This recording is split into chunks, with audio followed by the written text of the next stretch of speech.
Hello guys, यहाँ पे अपन solve करेंगे 2022 शिफ्ट 2 के AIATC के जितने भी रीजनिंग के क्वेश्चन हैं वो सभी अपन यहाँ पे सॉल्व करेंगे। Okay, a man facing south walk 30 meter towards its right. Okay fine. तो क्वेश्चन देख के ही मुझे पता चल रहा है डायरेक्शन का क्वेश्चन होगा। ठीक है, ऊपर हमेशा नॉर्थ होता है, नीचे साउथ होता है, ईस्ट होता है, वेस्ट होता है। ठीक है, इस तरीके से होता है।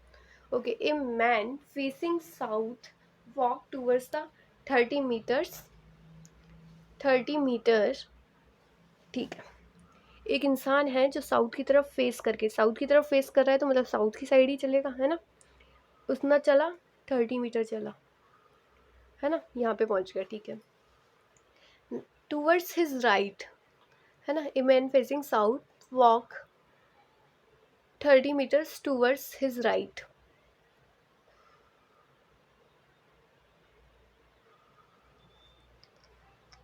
एक मिनट, ये जो क्वेश्चन बोल रहा है ना, वो ये बोल रहा है एक मैन है, मान लीजिए वो यहाँ पे खड़ा है, एक मैन है ना, फेसिंग साउथ, साउथ की तरफ उसने फेस कर रखा है, 30 मीटर चल रहा है, कहाँ पर, उसके राइट में। मतलब बेसिकली कोई इंसान साउथ की तरफ खड़ा हो, साउथ की तरफ डायरेक्ट मुंह करके खड़ा हुआ है। यहाँ पे कोई है इंसान जो साउथ की तरफ मुंह करके खड़ा हुआ है, तो उसका राइट, वो अपने राइट की तरफ चल रहा है, वो साउथ की तरफ नहीं चल रहा है। ये क्वेश्चन गलत हो जाएगा अगर अपन ऐसे करेंगे तो। ऐसे नहीं, मतलब एक इंसान है जो साउथ की तरफ मुंह करके खड़ा हुआ है, वो अपनी राइट की ओर चल रहा है। तो साउथ के हिसाब से आप देखिए कौन सा लेफ्ट होएगा और कोई राइट होगा। कोई साउथ की तरफ मुंह कर रखा है, किसी ने फेस कर रखा है साउथ की तरफ, तो उसका राइट कौन सा होगा और लेफ्ट कौन सा होगा। उसका राइट कौन सा होगा, उसका लेफ्ट ये हो जाएगा। साउथ की तरफ अगर कोई इंसान खड़ा हुआ है तो उसका लेफ्ट ये हो जाएगा और उसका राइट ये वाला हो जाएगा। तो वो ये कह रहे हैं कि राइट की तरफ मुंह चल रहा है वो 30 मीटर करके। वो मुंह तो साउथ की तरफ करके खड़ा हुआ था, तो साउथ के हिसाब से आपको देखना पड़ेगा कौन सा लेफ्ट है और कौन सा राइट है। तो साउथ के हिसाब से राइट उसका ये वाला हुआ, तो वो 30 मीटर वहाँ चल रहा है। देखिए इसी तरीके से लिखा हुआ है, a man facing south, south की तरफ फेस करके खड़ा हुआ है, walk 30 meters towards his right, अपने राइट में चल रहा है। ठीक है, ठीक है, तो वो यहाँ पे 30 मीटर चल लिया, है ना। ओके फाइन, आगे चलते हैं। And turns right again to walk 50 meter. अब उसका फेस है वेस्ट की तरफ, अब उसके हिसाब से राइट ये वाला, वो सॉरी लेफ्ट इधर वाला हो जाएगा और राइट ऊपर की साइड हो जाएगा। तो राइट की साइड चल रहा है वो कितना, 50 मीटर। राइट की साइड चला वो 50 मीटर। ठीक है, राइट की साइड वो चल रहा है 50 metre. Okay fine. He then turns left, अब उसने वापस, अब यहाँ पे कोई खड़ा हुआ है तो उसका लेफ्ट ये वाला हो जाएगा, तो वापस वो लेफ्ट की तरफ मूव कर रहा है, लेफ्ट की तरफ मुड़ा है ना। ठीक है, लेफ्ट की तरफ मुड़ा है। Then he turns left and walk 20 meter. तो ये जो डिस्टेंस उसने कवर की है 20 मीटर कवर की। ठीक है, 20 मीटर कवर की। Then he walk final left, then he takes a final left, अगेन वो लेफ्ट ले रहा है। लेफ्ट उसके हिसाब से लेफ्ट कौन सा हो जाएगा अगेन, अब लेफ्ट उसके हिसाब से नीचे वाला हो जाएगा, नीचे वाली डायरेक्शन में लेफ्ट हो जाएगा। तो क्या कह रहे हैं कि देन हाँ यहाँ पे he takes a final left and walk 20 metre. 20 metre चला है ये, यहाँ पे ये 20 मीटर चला है। ठीक है, in which direction he is now from the starting point. तो बेसिकली पहले वो यहाँ पे 30 मीटर चला, फिर यहाँ पे उसने 50 मीटर चला, फिर 20 मीटर ऐसे चला, फिर 20 मीटर ऐसे चला। तो अभी जो यहाँ पे ये खड़ा हुआ है, स्टार्टिंग पॉइंट से, स्टार्टिंग पॉइंट जो है, देखिए in which direction he is now from the starting point. अगर कोई स्टार्टिंग पॉइंट से आप देखिए कि अब वो कौन सी डायरेक्शन में है। स्टार्टिंग पॉइंट से देखिए आप कौन सी डायरेक्शन में, वेस्ट में है और ऊपर भी है, क्योंकि पहले तो यहाँ पे ये 50 मीटर चला था, तो यहाँ पे 20 मीटर, मतलब अभी तो 30 मीटर ऊपर भी है, ये वाली है ना 30 मीटर। तो यहाँ पे खड़ा है वो इंसान। तो कौन सी डायरेक्शन हुई, नॉर्थ और वेस्ट, नॉर्थ और वेस्ट हो गई ना, नॉर्थ वेस्ट। ठीक है, नेक्स्ट क्वेश्चन है, ये अपन को लेटर्स वगैरह दे रखे हैं। If all the letters are deleted, सारे लेटर्स डिलीट कर दीजिए। इनमें से सिंबल भी हैं, इसमें नंबर्स भी हैं, लेकिन आपको सारे लेटर डिलीट करने हैं। And seventh element from the right hand. Seventh element फिर कौन सा होगा? राइट हैंड से, राइट से, है ना, तो राइट से यहाँ से शुरू करना पड़ेगा। लेकिन पहली बात इन्होंने क्या कहा? ऑल लेटर्स आर डिलीटेड, सारे लेटर्स डिलीट कर दीजिए।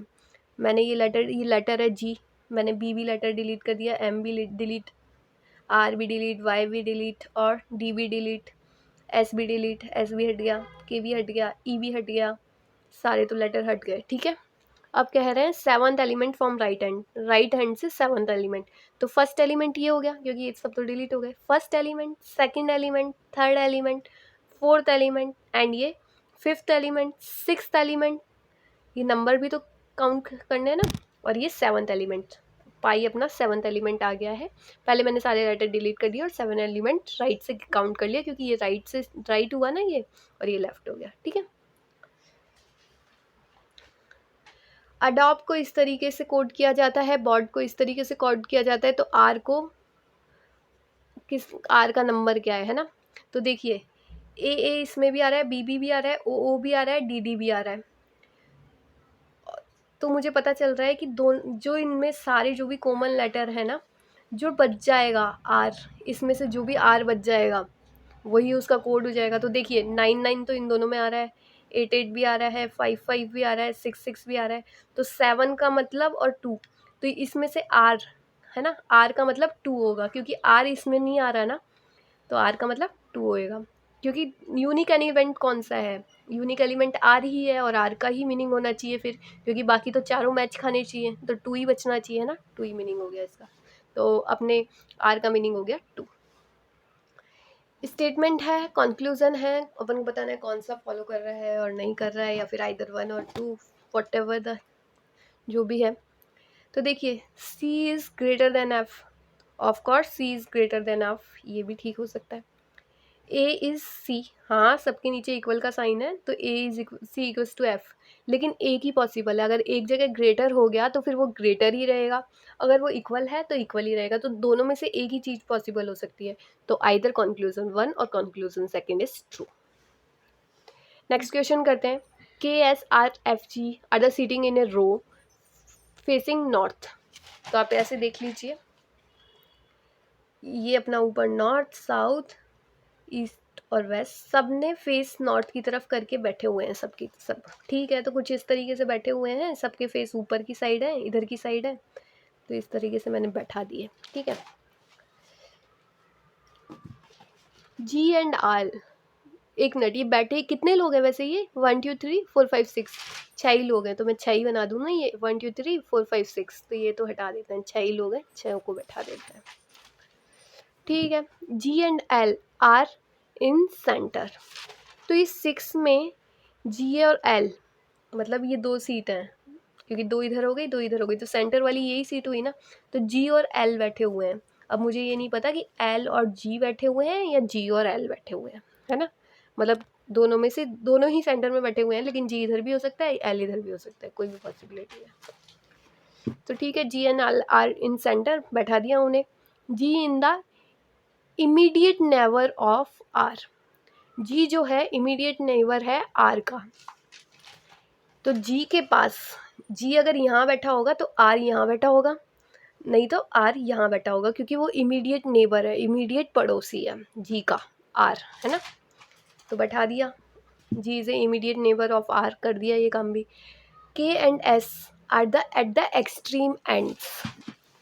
अब इसमें अगेन 2 कंडीशन बन गई, के और एस जो हैं एक्सट्रीम एंड्स पे हैं, तो ऐसा हो सकता है के और एस यहाँ पे हो तो फिर के यहाँ पे हो जाएगा, है ना, या फिर के यहाँ पे होगा तो एस यहाँ पे हो जाएगा, मतलब ऐसा है। ये वाली तो खैर सीट ही नहीं है, मतलब इसके बारे में ये बात हो गई। ठीक है,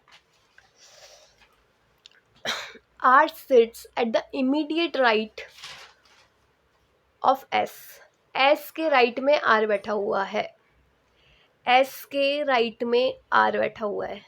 अगर एस यहाँ हुआ तो आर यहाँ होगा, और एस अगर यहाँ हुआ तो आर यहाँ होगा। तो अगेन मैं इसके 2 कंडीशन बना देती हूँ कि यहाँ पे देख लीजिए, अगर यहाँ पे मैंने के को बैठाया तो आर नहीं होगा, है ना। और दूसरी कंडीशन अगर मैंने यहाँ एस को बैठाया तो यहाँ आर होगा, और के को यहाँ बैठाया तो एक्सट्रीम एंड पे मेरे को एस को बैठाना होगा, उसके नेबर आर हो गया। अदरवाइज यहाँ पे के बैठा हुआ होगा, है ना। तो मैंने कुछ नहीं किया है, मैंने बस ये जो एस और के यहाँ अलग अलग लिख रखा था ना, तो मैंने कहा कि या तो पहले मैं के को बैठा देती हूँ तो दूसरे एंड पे एस हो गया। ये ऊपर का हटा दीजिए, आंसर का है के एक्सट्रीम एंड पे, एस भी एक्सट्रीम एंड पे, तो एस के सॉरी इसने क्या कहा था यहाँ पे, R sits at the immediate right of S, S के राइट में आर बैठा हुआ है। तो मैं ये कह रही हूँ कि एस अगर यहाँ बैठा हुआ है तो एस के राइट में आर यहाँ तो बैठ सकता है ना। लेकिन अगर एस यहाँ पे बैठा हुआ है, इस वाले एक्सट्रीम एंड पे बैठा हुआ है, तो एस का राइट तो इधर हो गया, है ना। तो एस के राइट में आर, तो ये तो पॉसिबल नहीं है कि एस यहाँ पे बैठा हुआ। बेसिकली ये यहाँ पे अपन ने देखा था कि यहाँ पे के और एस बैठ सकता है इस एक्सट्रीम एंड पे, या फिर यहाँ पे भी के और एस एक्सट्रीम पे बैठ सकता है। लेकिन जो आर नाम का इंसान है ना, आर जो है वो हमेशा एस के राइट में बैठेगा। तो एस का राइट यहाँ पे, तो आर यहाँ तो बैठेगा नहीं, क्योंकि यहाँ तो मेरे पास 6 ही पोजीशन है ना। तो और मेरे को एक्सट्रीम एंड पे एस को बैठाना है, एक्सट्रीम एंड पे के को बैठाना है। तो मैं एक काम कर सकती हूँ, के को यहाँ बैठा दूँ और एस को यहाँ बैठाती हूँ, तो आर इधर आ जाएगा। ये मेरे लिए पॉसिबल नहीं है, तो के मैं यहाँ नहीं बैठा सकती। तो बेसिकली मैंने इसको एस को यहाँ पे बैठा दिया, जिसके राइट में आर आ गया, और के अपना एक्सट्रीम एंड पे होना चाहिए था। तो के और एस एक्सट्रीम एंड पे भी हो गए, ये एक कंडीशन फॉलो हो गई, और एस के इमीडिएट राइट में आर होएगा, ये वाली फॉलो हो गई। तो एस और आर के इस तरीके से बैठा दिए गए हैं, ठीक है। और बेसिकली तो इस तरीके से बैठ गए हैं। अब आप एक चीज़ देखिए, जी का नेबर आर है और जी और एल इन दोनों पे बैठेगा, है ना, जी और एल, या फिर एल और जी। अगर मैं जी और एल बैठा हूँ तो यहाँ आर का नेबर है, तो बेसिकली मुझे जी और एल यहीं बैठाने पड़ेंगे। नहीं तो जी मैं यहाँ पे बैठा हूँ,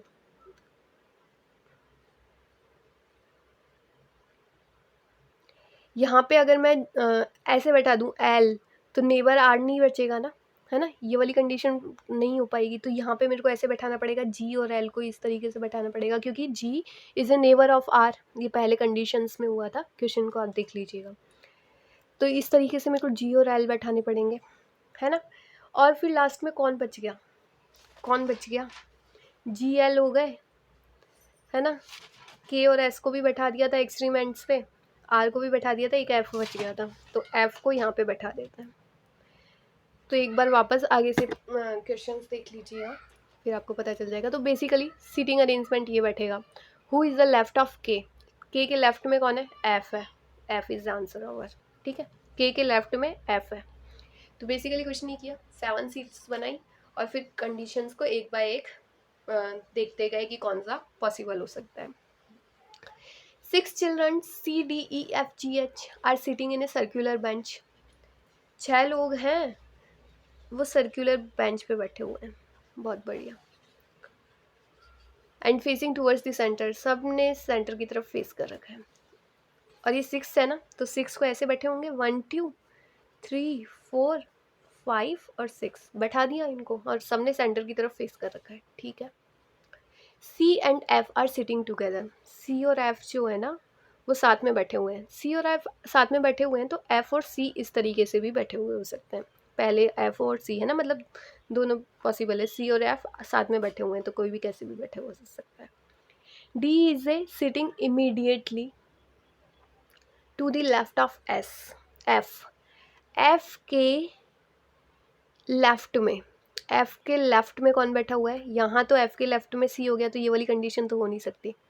एफ के लेफ्ट में, इमीडिएट लेफ्ट में कौन बैठा हुआ है, D sitting immediately left of F. तो मैं एक काम करती हूँ ना, इन सबको यहाँ बैठा ही देती हूँ, एफ यहाँ बैठा दिया, सी यहाँ बैठा दिया, डी यहाँ पे बैठा दिया, है ना। एफ के लेफ्ट में डी को बैठा दिया, ओके फाइन, यहाँ तक हो गया है। Only G is sitting between C and H, जो जी है वो सी और एच के बीच में बैठा हुआ है ना। तो ऐसा भी हो सकता है कि एच, जी और सी नहीं नहीं नहीं, जी जो बैठा हुआ है वो सी और एच के बीच में बैठा हुआ है, तो सी तो ये है, एक नेबर तो ये हो गया जी का, तो जी मैं यहाँ बैठा दूँ तो एच यहाँ पे आ गया, हो गया ना एच यहाँ पे। तो बच कौन गया, बच कौन गया, सी डी हो गया है, ई एफ, ई बच गया है जो कि यहाँ बैठ जाएगा। तो बेसिकली ये सीटिंग अरेंजमेंट हो गया मेरा। Who is sitting between H and D, H और डी के बीच में कौन बैठा हुआ है, एच और डी के बीच में ई बैठा हुआ है, E is the answer. Next question,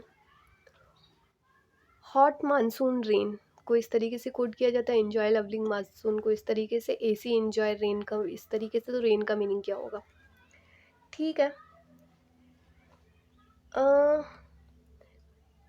इन दोनों में यूजिंग दिस और दिस, क्या मैं ये जान सकती हूँ इंजॉय का मीनिंग क्या होगा, क्योंकि दोनों वर्ड सेम है ना इंजॉय, तो यहाँ पे दोनों सेम कौन से आ रहे हैं, यहाँ एंक सेम आ रहे हैं, तो इंजॉय का जो मीनिंग है ना वो है एंक, है ना, इंजॉय का मीनिंग एंक है।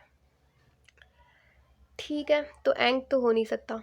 और देखो, मैं इन दोनों से क्या पता लगा सकती हूँ, मानसून जो है ना, मानसून इसमें और इसमें सेम आ रहा है, तो मानसून इसमें और इसमें कौन सा सेम आ रहा है, मानसून का मीनिंग हुआ बेसिकली रैव, रैव दोनों में सेम आ रहा है, रैव हो गया।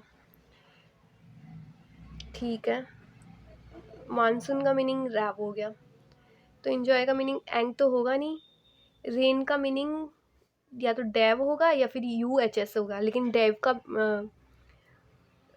अभी और पता करते हैं। देखिए, फर्स्ट और सेकंड, फर्स्ट और थर्ड देखिए, फर्स्ट और थर्ड में रेन रेन कॉमन है, तो रेन, तो इन दोनों में से कौन सी चीज़ कॉमन है, इन दोनों में से डैव कॉमन है, रेन और रेन यहाँ पे है, डैव और डैव यहाँ पे है, तो रेन का मीनिंग डैव है। ये अपन डायरेक्ट कर सकते थे, फर्स्ट और थर्ड को देख लीजिए, रेन रेन आ रहा है सेम यहाँ पे और डैव डैव यहाँ पे आ रहा है, तो रेन का हो गया डैव, है ना, रेन का हो गया डैव। अब ये वाला क्वेश्चन कहते हैं 8 नंबर के क्वेश्चन में इसका मीनिंग ये इस तरीके से, तो और इसको सॉल्व करना है। ठीक है, मैं लिख लेती हूँ 9 मल्टीप्लाइड का मीनिंग क्या है, -16, प्लस का मीनिंग क्या है, डिवाइडेड 8, और 8 और डिवाइडेड का मीनिंग क्या है, +6, माइनस का मीनिंग क्या है, मल्टीप्लाई 32, प्लस का मीनिंग क्या है, डिवाइडेड, और यहाँ ये क्वेश्चन मार्क है, एक्स डाल दिया मैंने, कुछ भी एक्स होगा, मल्टी डिवाइडेड का मीनिंग अगेन प्लस है, और 3, इसको मुझे बेसिकली सॉल्व करना है, कुछ भी नहीं करना है। ये मेरे को डिवीज़न हमेशा बॉड मास, तो डिवीज़न पहले सॉल्व होता है, बॉड मास, फिर मल्टीप्लिकेशन, फिर एडिशन, फिर सब्ट्रैक्शन। तो डिवीज़न को सॉल्व करती हूँ तो यहाँ पे 2 हो जाएगा, है ना, 8/16 करेंगे तो 2 ही होएगा ना, +6, यहाँ 9 है, सॉरी यहाँ 9 है ना, 9, और इसको मैंने सॉल्व कर दिया तो 2 हो गया यहाँ पे, 9 2 +6 मल्टीप्लाइड 3 इज इक्वल्स टू 13 2। अब मेरे को ये डिवाइडेड का पता नहीं है, x+3, इस तरीके से कुछ सॉल्व करना है। मल्टीप्लिकेशन सब कर दीजिए, +2 -9, ये कितना हुआ, 7 + 18 equals to 32 bye x+3।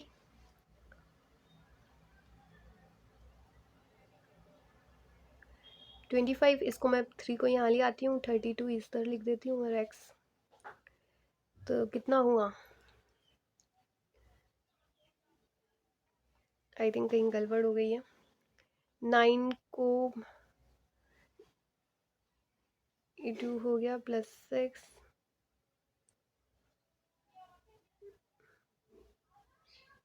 I am sorry, यहाँ पे ये 3 है ना, ये सॉरी 3 है ना, उसके आगे -8 भी है, 3 -8, तो 3 -8 मैं लिखना भूल गई थी, 3 -8, इसमें भी 3 -8, तो यहाँ पे अभी -8 है, क्योंकि मैं एक 3 को तो माइनस में ले गई हूँ, तो यहाँ मैं प्लस में भी ले जाती हूँ, तो बेसिकली मैं इसको ये सॉल्व करूँगी तो कितना आएगा 23, और ये माइनस को यहाँ अब ले जाऊँगी +8 32 x, बेसिकली ये हो गया, और इसका आंसर क्या आ जाएगा,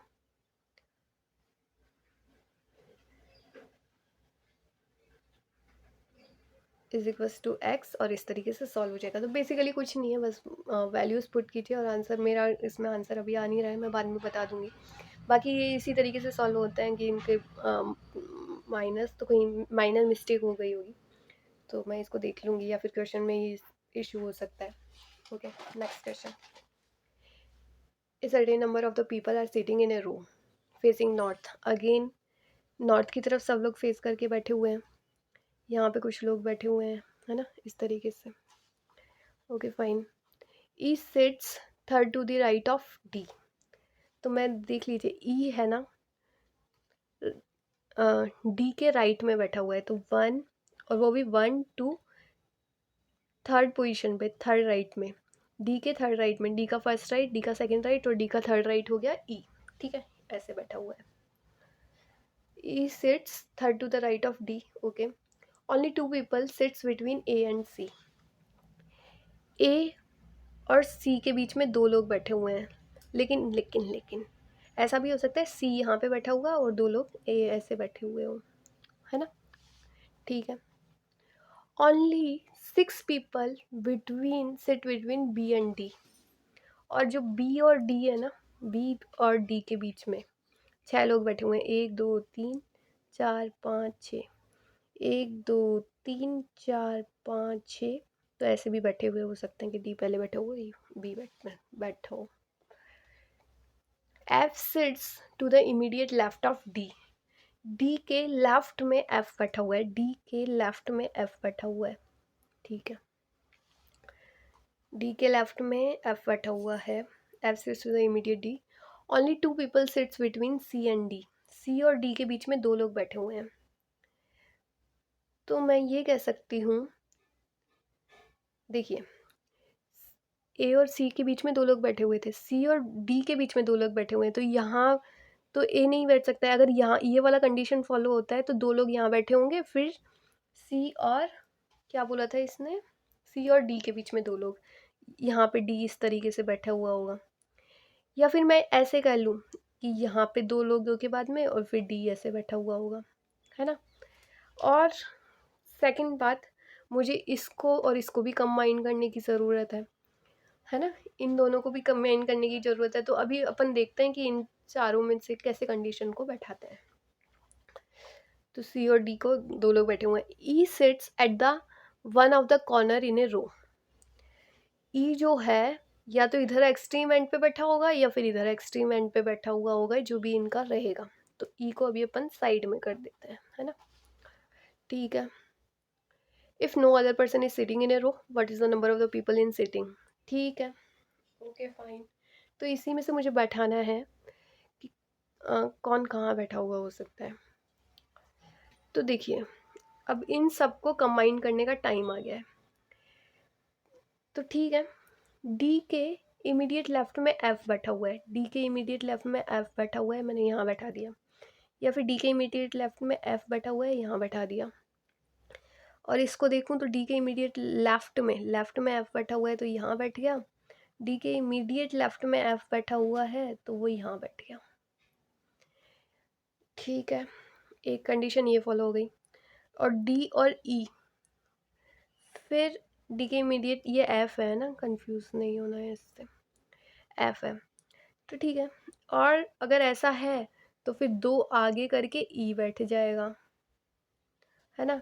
और अगर ऐसा हुआ तो ये वाला तो ई आगे बैठ जाएगा, और इधर हुआ तो एक और कंडीशन यहाँ करके ई बैठ जाएगा। लेकिन मेरे को, अरे लेकिन ये यहाँ पे तो नहीं बैठ सकता, क्योंकि मेरे को एक और चीज़ कही गई थी ना यहाँ पे, E sits third to the right of D. E sits third to the right, ये तो लेफ्ट चला जाएगा, तो ये वाली कंडीशन तो फॉलो नहीं होगी। तो यहाँ मेरे को राइट में ही बैठाना है ई को, ये वाला ही फॉलो होएगा, मुझे राइट में ही बैठाना है ई को। ठीक है। और एफ जो था, F sits to the immediate left of D. D के लेफ्ट में बैठेगा, डी का लेफ्ट तो यही है, तो डी के लेफ्ट में एफ बैठा दिया, ऐसा हो सकता है। तो अब इन दोनों को कंबाइन करना है, ये तो कंबाइंड हो गया। अब इन दोनों को कंबाइन करना है कैसे भी, एफ डी अगर मैं इसमें कंबाइन करूँ, है ना, तो एफ डी, दो लोग यहाँ बैठ जाएंगे और फिर ई बैठ जाएगा यहाँ पे, और एफ डी फिर यहाँ पे सी बैठ जाएगा इस तरीके से एक गैप को करके, और ये बाकी के लोग ए यहाँ पे ए, इस तरीके से मैंने ये जो है इसको कंबाइन कर दिया इसके साथ, तो मेरे को ये वाला मिला। इसी तरीके से मैं ऊपर वाले में कंबाइन करने की कोशिश करती हूँ, एफ डी, तो दो लोग यहाँ बैठ जाएंगे और ई यहाँ हो जाएगा, और एक को छोड़ के सी बैठ जाएगा यहाँ पे, और सी के बीच में दो लोग, यहाँ पे दो लोग बैठ जाएंगे, और मेरा यहाँ पे ए बैठ जाएगा। तो कितने नंबर हुए, कितने लोग हैं, या तो ये अरेंजमेंट हो सकता है अभी भी, और या फिर ये भी अरेंजमेंट हो सकता है। गिन लेते हैं, 1 2 3 4 5 6 7 8 9 10 11 12 13 14, इसका तो 14 आंसर आ रहा है। ऊपर वाले का देख लेते हैं, 1 2 3 4 5 6 7 8 9 10, और ये बी इसी में ही था 10, और ये 11, तो ये 11 ऊपर वाले से 11 आ रहा है। तो ऑप्शन में जो भी आंसर हो, 11 14, अगर 14 नहीं है तो उसको हटा देना है, 11 अपना आंसर पुट कर देना है। ठीक है, तो इसमें 11 था ऑप्शन में, तो 11 पुट कर दिया। बाकी लेफ़्ट राइट से अपन को पता चल जाता है, जो भी अगर ये बीच वाले जो लोग होते हैं ना, वो लेफ़्ट और राइट से पता चल जाता है कि हाँ ये लेफ़्ट वाला होगा या नहीं होगा, तो उससे ना एक कंडीशन एलिमिनेट हो ही जाती है लेफ़्ट और राइट से। जो ये बीच वाले क्वेश्चंस होते हैं ना कि इन लोगों के बीच में दो लोग बैठे हुए हैं, तो कोई कोई ना कोई ऐसा क्लू मिल जाता है लेफ़्ट और राइट से, कि मतलब आगे ही वो नेक्स्ट लाइन में लिखा होता है कि लेफ़्ट ये बैठा हुआ है या राइट ये बैठा हुआ है, तो उससे एक कंडीशन हट जाती है अपने आप। Okay, next question, robin says playing while Robin says while painting a man, he is the only son of the my grandfather. एक इंसान है रॉबिन, है ना, वो एक पेंटिंग को देख रहा है, अब पता नहीं वो कौन पेंटिंग है कोई, है ना, तो पेंटिंग को ऐसे समझ लेते हैं, पेंटिंग देख रहा है, और पेंटिंग को वाइल पॉइंटिंग ए मैन, मतलब कोई भी मैन है उसको इंट्रोड्यूस कर रहा है, ऐसे समझ लीजिए, ही is the only son of my grandfather. तो जो उसके ग्रैंडफादर हैं, मतलब उसके पापा, और फिर उनके भी पापा, he is the only son of grandfather, मतलब he is the only son of my grandfather. तो मतलब रॉबिन के ग्रैंडफादर ये हुए, रॉबिन के ग्रैंडफादर ये हुए, तो मतलब मैं यहाँ पे अगर ऐसे लिखूँ रॉबिन, तो रॉबिन के कोई पापा रहे होंगे, है ना, उनके पापा, मतलब जो रॉबिन के ग्रैंडफादर हैं, ये रॉबिन के ग्रैंडफादर हो गए ना ये, तो रॉबिन के ग्रैंडफादर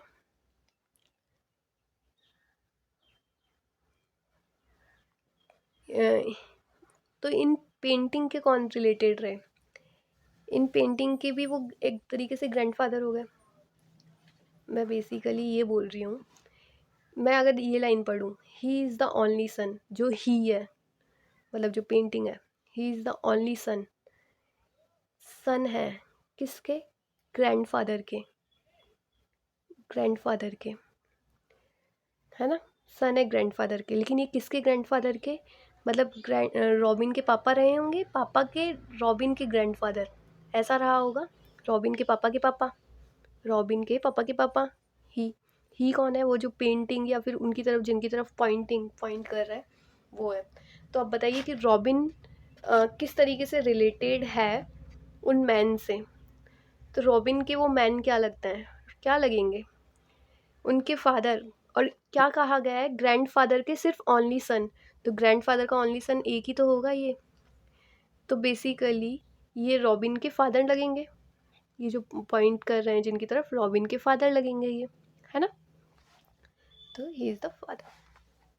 नेक्स्ट क्वेश्चन करते हैं, third of the following four are the alike in a certain way which is not belong to the group, four are like in a certain way which is not belonging to group. Okay fine, तो मतलब इन तीन, ये जो चारों हैं, इनमें से ये जो दे रखा है, इनमें से मतलब ये थोड़ा डिफरेंट होगा, कैसे, तो कई बार ये क्वेश्चंस कुछ इस तरीके से भी होते हैं कि जैसे इसमें नंबरिंग कर दी जाए 1 2 3, उससे भी कुछ क्लू लग जाता है। 8 9 10 11 12 13 14 15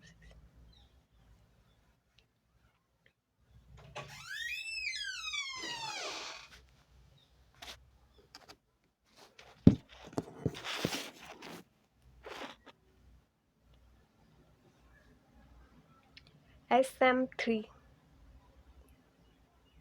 S, then M, and then 3.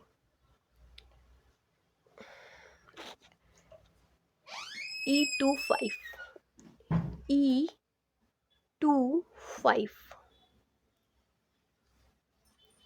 देखिए E के बाद क्या आ रहा है 5, E के बाद मतलब E के पहले क्या आ रहा है 5, तो यहाँ पे E के बाद कर रखा है।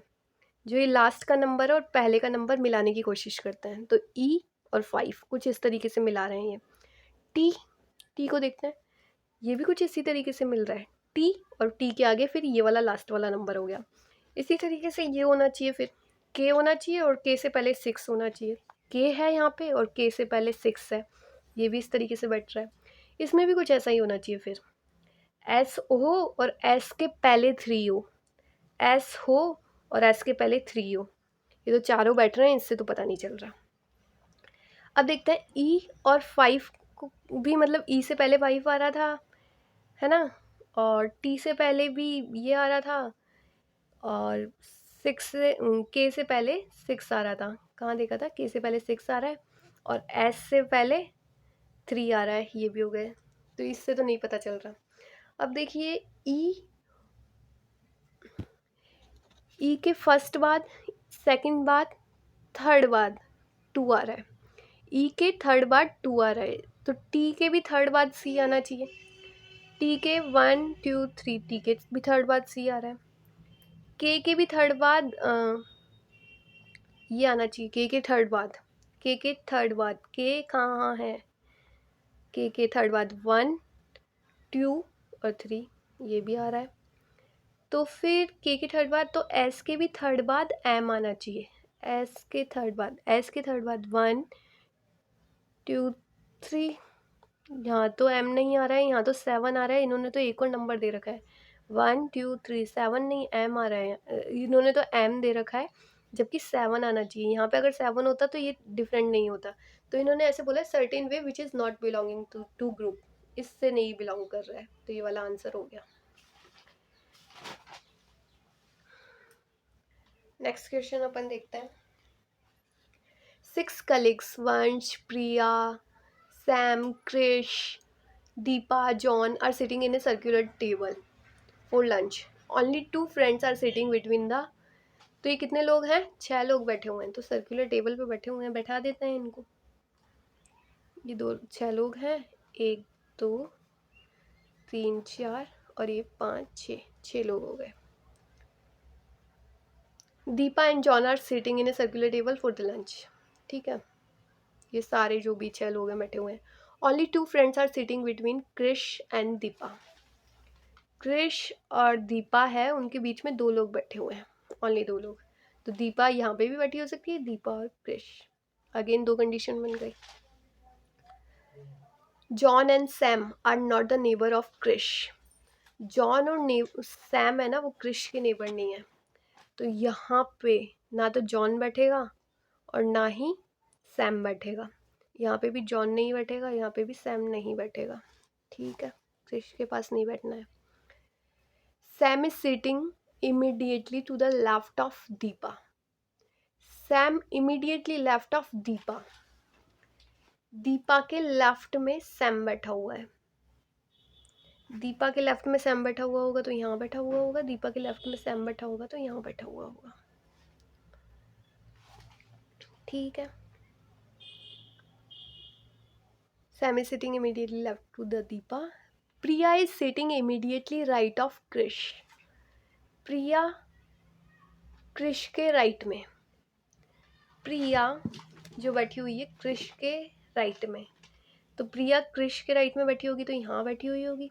यहाँ कहाँ बैठा हूँ? प्रिया अगर कृष के राइट में तो प्रिया यहाँ पे बैठी हुई होगी, मतलब कृष के आगे बैठी हुई होगी प्रिया। ठीक है,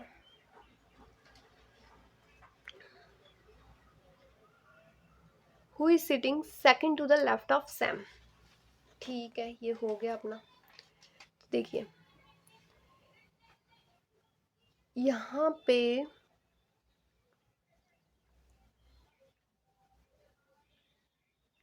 अब आप देखिए, ये 4 लोगों की जगह 1 2 4 4 लोग बैठ गए, मेरे को 6 लोगों को बैठाना है।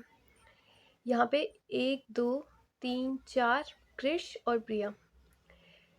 अगर मैं ये वाला चूज़ करती हूँ, पहले एक एक की बात करते हैं। अगर मैं ये वाला चूज़ करती हूँ तो मेरे को क्या कहा गया है, कृष के पास जॉन और सैम को नहीं बैठाना है। लेकिन मेरे पास यहाँ यही ऑप्शन है कि या तो जॉन और सैम ऐसे बैठ जाए या फिर ऐसे और बैठ जाए, लेकिन कृष के तो पास बैठेंगे ना जॉन और सैम, तो ये वाला तो मेरे हिसाब से नहीं होगा। अब कृष के पास जॉन और सैम नहीं बैठने चाहिए, तो मैं यहाँ पे ऐसे कर सकती हूँ कि यहाँ पे जॉन और सैम कुछ ऐसे बैठ जाएं आगे की साइड, क्योंकि यहाँ तो नहीं बैठाऊंगी, यहाँ तो जॉन और सैम नहीं बैठ सकते। जिसमें से एस, सैम यहाँ पे बैठ चुका है शायद पहले ही, है ना? सैम ही है ना, एक ही है ना एस से नाम से। हाँ, सैम यहाँ पे पहले ही बैठ चुका है, तो मेरे को सिर्फ जॉन को बैठाना है, सैम को वापस नहीं बैठाना है। तो ये 1 2 3 4 5 5 लोग बैठे हुए हैं, एक कौन बच गया वो अपन देख लेते हैं। तो मैं इनको इसी अरे ऑर्डर में यहाँ पे बैठा देती हूँ। पी बैठा हुआ है, के बैठा हुआ है, के P S T, S D और जे, जॉन भी बैठा हुआ है यहाँ पे। एक लास्ट कौन बचा, वो बैठा देते हैं, वंश। यहाँ पे वंश बैठ गया, ये लास्ट। अब ये सीटिंग अरेंजमेंट हो गया। मुझे पूछा गया है who is second to the left of Sam. Sam के सेकंड लेफ्ट में कौन बैठा हुआ है, सैम का फर्स्ट लेफ्ट, और सैम के सेकंड लेफ्ट में ये बैठा हुआ है के नाम से कौन है, कृष। कृष बैठा हुआ है, कृष बैठा हुआ है। ठीक है, देखा ना यहाँ से, सैम के सेकंड लेफ्ट में कृष बैठा हुआ है, कृष। ठीक है, नेक्स्ट क्वेश्चन सॉल्व करते हैं। अगेन वही क्वेश्चन आ गया इसमें। वाई, वाई मीन्स है 19, 19 है। डिवाइडेड का मीन्स है प्लस, प्लस है। क्वेश्चन मार्क को मैं एक्स ले लेती हूँ। मल्टीप्लाइड का मीनिंग है 8, मल्टीप्लाइड का मीनिंग है 8।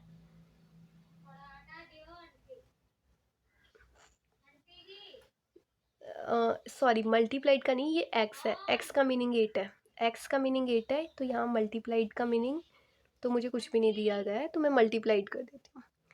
प्लस का मीनिंग, प्लस का मीनिंग भी मुझे नहीं दिया गया है। डिवाइडेड का मीनिंग प्लस दिया हुआ है, लेकिन प्लस का मीनिंग डिवाइडेड है ये पॉसिबल नहीं है, कुछ भी हो सकता है, तो मैं इसको प्लस ही लिख देती हूँ, +13। डिवाइडेड का मीनिंग प्लस है, लेकिन प्लस का मीनिंग डिवाइडेड है ये ज़रूरी नहीं है ना, इसी हिसाब से मैंने ये लिखा है। तो इसको सॉल्व करते हैं। 19 + 8x + 3 = 38 है ये, 38। क्या आंसर आएगा, 8x = 38 माइनस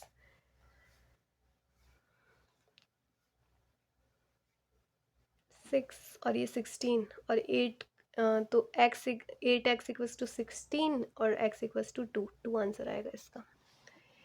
इसी तरीके से अब ये पैटर्न का क्वेश्चन सॉल्व करना है, तो मैं ये डायरेक्ट फोर्थ वाला कर देती हूँ, बाकी आपको एक एक को वैल्यू को डाल के और देखना चाहिए। तो मैं ये बता देती हूँ कि इसका पैटर्न कैसा बन रहा है, बाकी अब देख लीजिएगा चारों को सॉल्व करके। L K J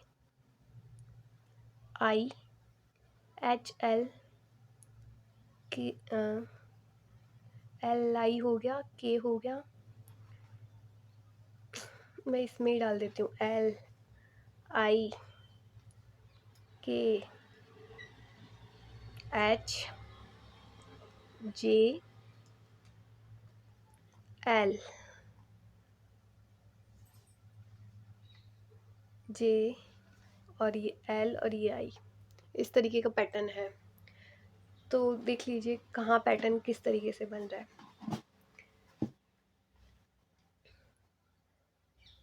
L K L J K L HIJKL, HIJKL, ये 5 5 का पैटर्न बन रहा होगा। HIJKL इस तरीके से, इसी तरीके से HIJKL बन गया, HIJKL बन गया, HIJKL बन गया, और ये HIJKL बन गया। तो इस तरीके से 5 5 के ये पैटर्न बन रहे हैं। आंसर अपना ये है, तो इस तरीके का पैटर्न बनेगा। नेक्स्ट क्वेश्चन है, अगेन ये वो वेन डायग्राम से सॉल्व होता है जब भी अपन को स्टेटमेंट कुछ इस तरीके के दी हुई हो। तो all heads are king ink, तो ये ऑल हेड्स हैं जो कि है इंक है, ठीक है। ऑल इंक्स आर फैंस, जितनी भी इंक है ना वो सब है फैंस, ठीक है। ऑल इंक्स आर फैंस, ठीक है, कुछ इस तरीके का बना है ये। ऑल फैंस आर इंक, जितने भी फैन हैं वो इंक है, नहीं, जो जितने भी इंक हैं वो सब फैन है। ऑल फैंस आर इंक नहीं है, तो ये फर्स्ट वाला तो फॉलो नहीं होगा। ऑल हेड्स आर फैंस, जितनी भी हेड्स हैं वो सारे फैंस होंगे, हाँ ऑफ कोर्स, जो सारे जितने भी हेड्स हैं वो सारे इंक भी हैं, और जितने भी हेड्स हैं वो सारे फैंस भी हैं। तो ऑल हेड्स आर फैंस, तो ये होगा, तो ये सेकंड वाला होगा। Only conclusion second is follows. Okay, thank you so much. अपन ने 2022 के सारे क्वेश्चन सॉल्व कर लिए।